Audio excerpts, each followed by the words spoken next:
আসসালামু আলাইকুম দর্শক, আমন্ত্রণ জানাচ্ছি এখনকার বাংলা সংবাদে। শুরুতেই থাকবে শিরোনাম, পরে বিস্তারিত। সর্বশেষ দেশের গুরুত্বপূর্ণ সংবাদ জানিয়ে দিব। শুরুতেই থাকবে শিরোনাম, পরে বিস্তারিত। শুরুতেই জানাবো সুখবর। আলহামদুলিল্লাহ, ওবায়দুল কাদেরের সেজ বোনের মৃত্যু। এরপরে জানিয়ে দিব, আওয়ামী লীগকে রাজনৈতিক ব্ল্যাঙ্ক চেক দিতে চায় বিএনপি, বললেন হাসনাত আব্দুল্লাহ। এরপরে থাকবে আরেকটি অত্যন্ত সুখবর, যশোরে আওয়ামী লীগের ৭৫ নেতাকর্মীর আত্মসমর্পণ। এদিকে ট্রাম্প 2.0, বাংলাদেশ ইস্যুতে ভারতের নাক গলানো কি কমবে, থাকছে বিস্তারিত প্রতিবেদনে। এরপরে থাকছে ঈশ্বরদীতে সমন্বয়কের ওপর ছাত্রলীগ নেতাকর্মীদের হামলা। এবারে আরও জানাবো, বিএনপির যুবদল নেতার কাণ্ড, ধমকিতে চাঁদা না পেয়ে বাড়িতে হামলা। এরপরে রয়েছে আদিবাসী স্বীকৃতির পক্ষে প্রচারকারীদের গ্রেপ্তারের দাবি। এবং সর্বশেষ জানিয়ে দিব, ক্ষমতা দেওয়া নেওয়ার মালিক আল্লাহ, চাঁদাবাজি জুলুম করবেন না, বললেন জামায়াত আমির। এদিকে ইসলামের আলোকে চলবে আগামীর বাংলাদেশ, বললেন মামুনুল হক। ভিউয়ার্স, শুনছিলেন সংবাদ শিরোনাম, এবারে বিস্তারিত। ওবায়দুল কাদেরের সেজ বোনের মৃত্যু। আওয়ামী লীগের সাধারণ সম্পাদক এবং সাবেক সড়ক পরিবহন ও সেতুমন্ত্রী খুনি ফেরাউন ওবায়দুল কাদেরের সেজে বোন মেহেরুন নেছা মারা গেছেন।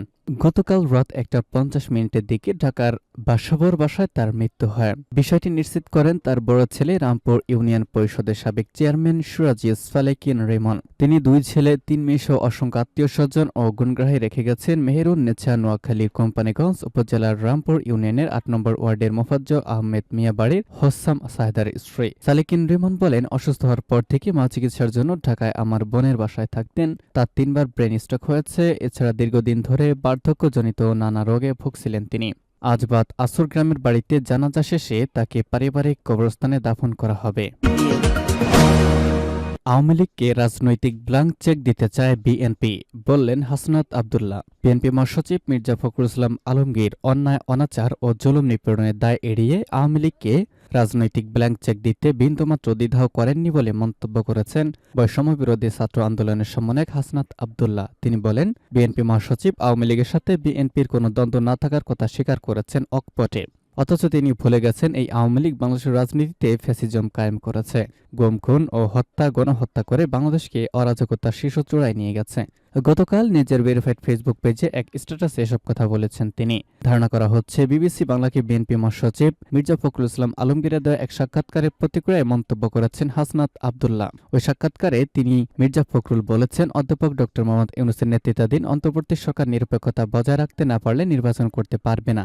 একই সাথে অন্তর্বর্তী সরকারের নিজেদের প্রতিনিধি রেখে ছাত্ররা নির্বাচনে অংশ নিতে চাইলে অন্য রাজনৈতিক দলগুলো বিষয়টি মেনে নিবে না। অপর এক প্রশ্নের জবাবে মির্জা ফখরুল বলেছেন, আওয়ামী লীগ আসতে পারবে বলে বা না আসতে পারলে আসবে না, দ্যাটস নট মাই পয়েন্ট। এক্ষেত্রে আমাদের কোনো কথা নেই। আমরা পরিষ্কার বলে দিতে চাই, কোনো দল নির্বাচনে আসবে কি আসবে না সেটা তার দলগুলো নিজেরাই ঠিক করবে।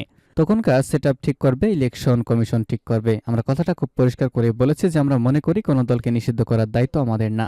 আমরা চাই যে জনগণের মাধ্যমে সবকিছু নির্ধারিত হবে। ফেসবুক পোস্টে হাসনাত আব্দুল্লাহ বলেন, তিনি বললেন, আগামী নির্বাচনে আওয়ামী লীগ অংশগ্রহণ করলে বাংলাদেশ জাতীয়তাবাদী দল বিএনপির কিছু আসে যায় না। অথচ উনি ভুলে গেলেন, এই আওয়ামী লীগই বিগত 3বারের জাতীয় নির্বাচনে সাধারণ মানুষের ভোটাধিকার হরণ করেছে। এই আওয়ামী লীগের কারণেই তার দল বিএনপি বিগত সময়ে জাতীয় সংসদ নির্বাচনগুলো বর্জন করতে বাধ্য হয়েছে। যশোরে আওয়ামী লীগের ৭৫ নেতাকর্মীর আত্মসমর্পণ। নাশকতা পৃথক 3টি মামলায় যশোরে আওয়ামী লীগের ৭৫ জন নেতাকর্মী আদালতে আত্মসমর্পণ করেছে। আত্মসমর্পণকারীদের মধ্যে বাঘারপাড়া উপজেলা ৩৬ জন এবং অভয়নগর উপজেলা ৩৯ জন নেতাকর্মী রয়েছে। গতকাল এসব নেতাকর্মী আদালতে করে জামিনের আবেদন জানালে বিচারিক জামিন নামঞ্জুর করে কারাগারে পাঠানোর আদেশ দেন তিনি। বিষয়টি নিশ্চিত করেছেন 2 থানার GRA পান্নু। ট্রাম্প 2.0, বাংলাদেশ ইস্যুতে ভারতের নাক গলানো কি কমবে? গত 6 নভেম্বর আমেরিকার প্রেসিডেন্ট নির্বাচনের ফল ঘোষণা হতেই বাকি দুনিয়ায় যে দেশটি সবচেয়ে বেশি উল্লাসে ফেটে পড়েছিল তা নিঃসন্দেহে ভারত। ভারতের প্রধানমন্ত্রী নরেন্দ্র মোদীও ডোনাল্ড ট্রাম্পকে উচ্ছ্বসিত অভিবাদন জানাতেও নতুন অংশীদারির অঙ্গীকার করতে এতটুকু দেরি করেনি। এর মধ্যে গত 20 জানুয়ারি প্রেসিডেন্ট হিসেবে শপথ নিয়েছেন ট্রাম্প। ভারতের হয়ে ট্রাম্পের অভিষেক প্রতিনিধিত্ব করেছে পররাষ্ট্রমন্ত্রী এস জয়শঙ্কর। সেদিনের অনুষ্ঠানে তাকে সামনের সারিতে বসতে দেখা গেছে। বিবিসির প্রতিবেদনে বলা হয়েছে, প্রেসিডেন্ট বাইডেনের আমলে যে প্রসঙ্গ সংকটে দিল্লি ও ওয়াশিংটনের মধ্যে বারবার প্রকাশিত বিরোধের কারণ ছিল তা হল বাংলাদেশ। শেখ হাসিনার আলোকে দিল্লি আগাগোড়া স্থিতিশীল, শান্তিপূর্ণ ও প্রগতিশীল বাংলাদেশ বলে বর্ণনা করে এসেছে, যে মূল্যায়নের সঙ্গে আমেরিকা কখনোই একমত ছিল না। বাংলাদেশের গণতন্ত্রের অবক্ষয় ও মানবাধিকার লঙ্ঘনের ঘটনাগুলোকেই তারা বেশি গুরুত্ব দিয়ে এসেছে, আর তা নিয়ে ভারতের সঙ্গে বিরোধ সামনেও এসেছে বহুবার।